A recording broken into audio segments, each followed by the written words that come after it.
guys, welcome back to my YouTube channel, and you are watching The Nerdy Grail. Now, before we quickly jump into today's video, I've just got a couple of updates. Firstly, I'm going to apologise again if I sound a little bit bunged up or my voice sounds a little bit rough. It's because I'm still fighting off that winter illness that I mentioned a couple of videos back. So I do once again have a cup of tea to help my throat. So please forgive me if I do sound a little bit bunged up.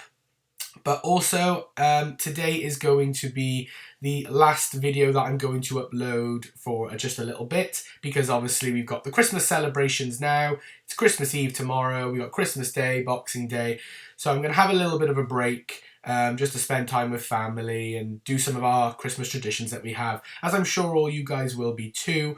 So if there's a little bit of a pause from videos after today, that's why, but don't worry, I will be back, and before the end of the year I will be uploading my movies of 2024 list from worst to best.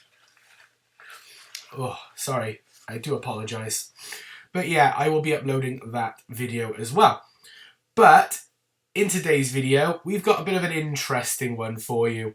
As you've probably noticed behind, and by what I lifted up for you here, which it's finally here. I wanted to do an unboxing of this ages ago, so I'm going to do that in my own time now.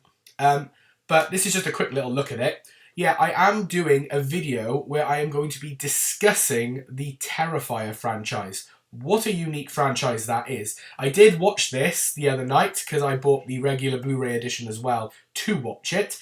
And oh my goodness, gory as anything. It is ridiculous, this franchise is, but in a really strange and unique way. And I also thought I'd wear a Christmas hat, firstly to get in the festive spirit, but also because good old Art wears that in the most recent film. So how's this going to work in today's video, this discussion? Well, I'm going to be talking about each of the films individually. I'm also going to be discussing like the background of how this franchise came to be. I'm going to talk about the budgets for these, the dates they came out, and just like my overall thoughts on the franchise in general, which is still actually going strong because there's rumours that Terrifier 4 is actually already been greenlit and is in the works. So that's quite insane, I'm not going to lie. But yeah, I've got a couple of notes written down here, and let's just jump straight into it, because it is a very, very unique franchise, and probably one of the strangest franchises I think I've ever watched and ever had to review, if I'm being perfectly honest. But yeah, it is unique in lots of ways. So firstly, let's sort of talk about like what is Terrifier and sort of how did this all start in the first place? Well, I did a little bit of research because I've only watched the Terrifier movies, but I did a bit of research and found out that back in 2013, there was a movie known as All Hallows Eve, and Art the Clown does actually star in that. And it's basically this film about, while babysitting these kids on Halloween night, the babysitter discovers these VHS tapes and watches them to discover that there's something that links them all together, and that's this killer clown known as Art, who goes around terrorizing people, and then throughout the night strange things do start to actually occur. And then from that it spawned then a spin-off franchise, which we now know as Terrifier, where Art the Clown is your core main star and then goes around doing all sorts of wacky hijinks along the way. So what is Terrifier? Really good name as well, might I add. So Terrifier, so it's an American horror franchise, and you can tell that from the get-go, which primarily focuses on, especially in Terrifier 2 and 3, on this character known as Sienna Shaw, who's this girl who is supposedly destined to battle and defeat Art the Clown. Oh, I do apologise for my sickness. Who's destined to defeat Art the Clown, which is really a really weird and unique take on it, I'm not going to lie. And it all takes place in this fictitious town known as Miles County in New York. And obviously Art the Clown is your main antagonist for these films. But there's also, in a couple of them, this little pale, creepy looking girl who is like this sinister entity that follows Art around. And in the third movie is actually the woman who survives the first movie possessed by this creepy little girl. It's all a bit weird, really. But then the woman who survives the first movie becomes Art's new accomplice.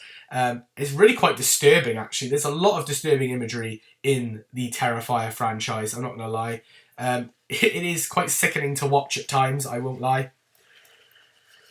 But yeah, so in terms of the budgets for these films as well, that's very unique, and you can tell that the popularity of these films has gone up over time due to the amount of budget that they've been given per film. So the first film came out in 2018, I believe, and it was given a budget of, and I wrote it down here, around $35,000, which is a really low budget for a film, and you can tell as well. Even though it still kept me engaged from start to finish because I was just interested by the concept, you can tell that it's got a very low budget.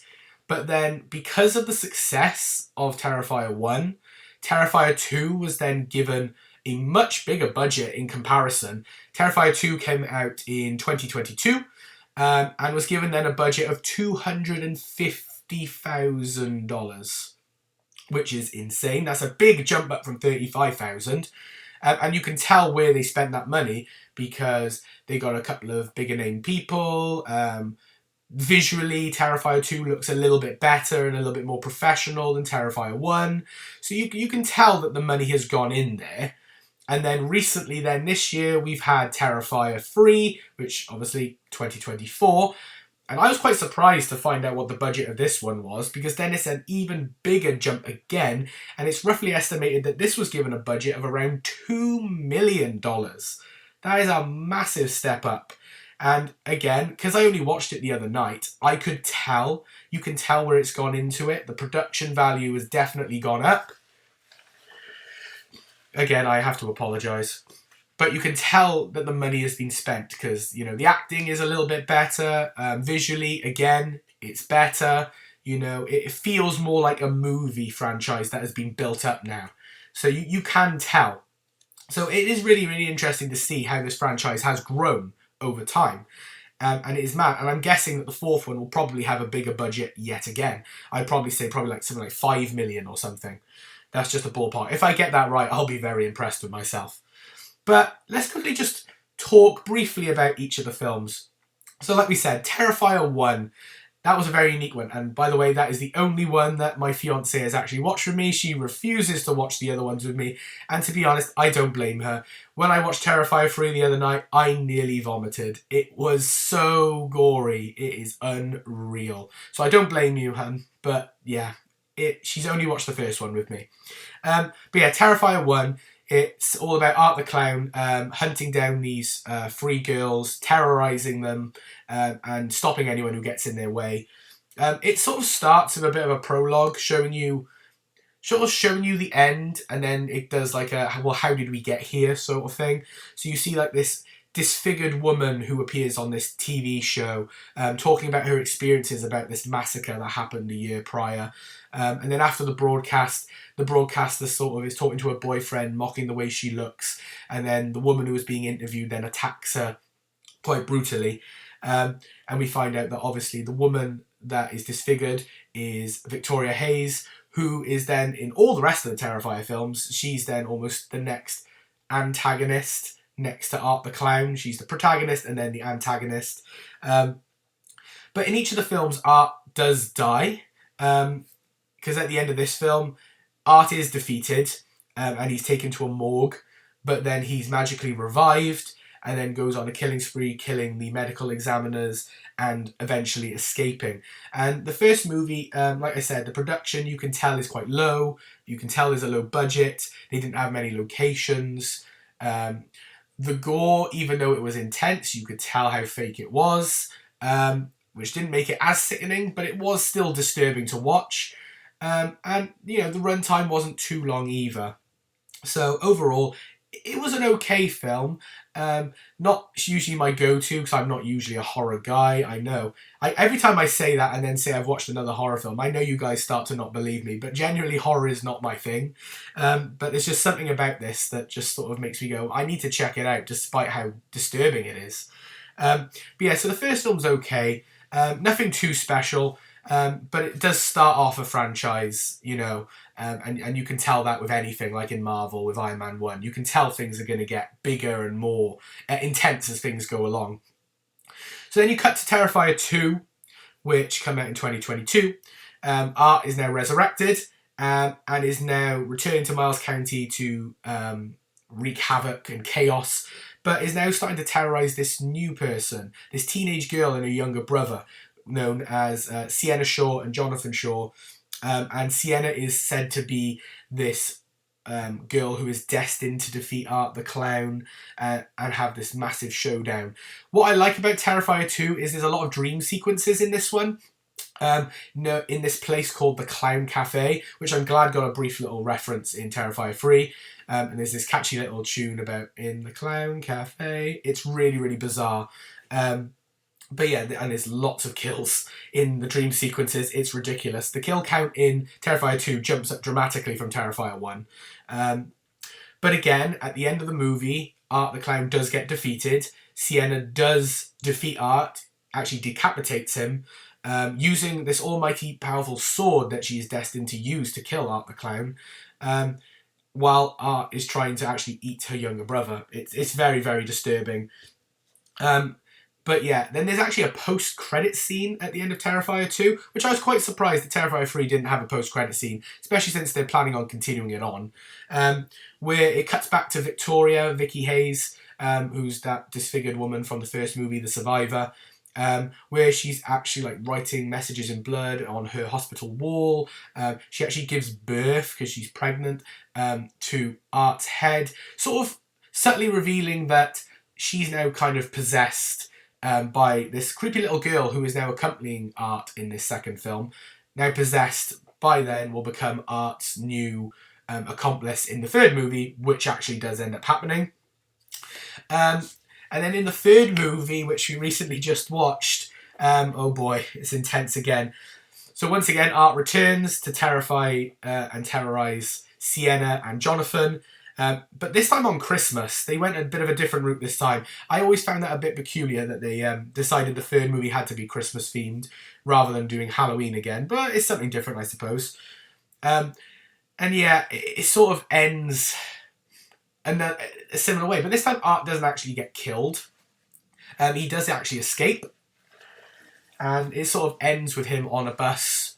And Sienna is trying to, you know, finally get rid of him once and for all. Sienna sort of lost everything by the end of this one. Her brother is gone. This, you know, Gabby is gone as well. It's very, very sad, Sienna, but she does, you know, make it her mission that she's going to find Gabby and find Art and rid the universe of him once and for all. And like I said, Art's on a bus, also sort of seeking, well, when his next mission's going to be. So it's sort of up in the air, really. It was an alright film.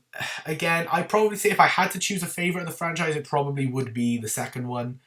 But, you know, it's a strange franchise. It's a very strange franchise.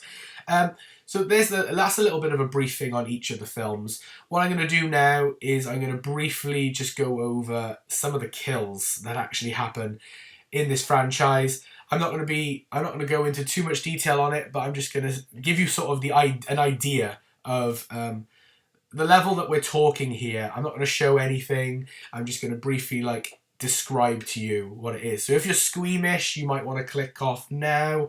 Otherwise, buckle down, because some of these are wow. So in the first film, I'm only going to describe one or two of them. There's a character called Mike who he gets killed by having his skull crushed. Crushes his skull with his foot. I mean, and that's like tame compared to what we get in these films.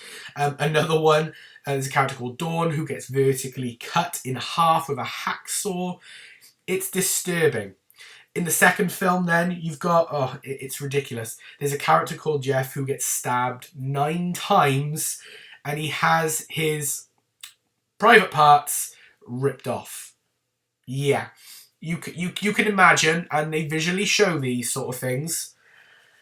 And then recently in the third movie, the most disturbing kill that I can still remember is this character called Cole. He goes through absolute hell. I had to write it down because there was so much that happened to him. So he had his right hand severed, his left finger sawn off, his lower half of his leg sawn off and then pulled off. He had his left arm sawed off at the bicep.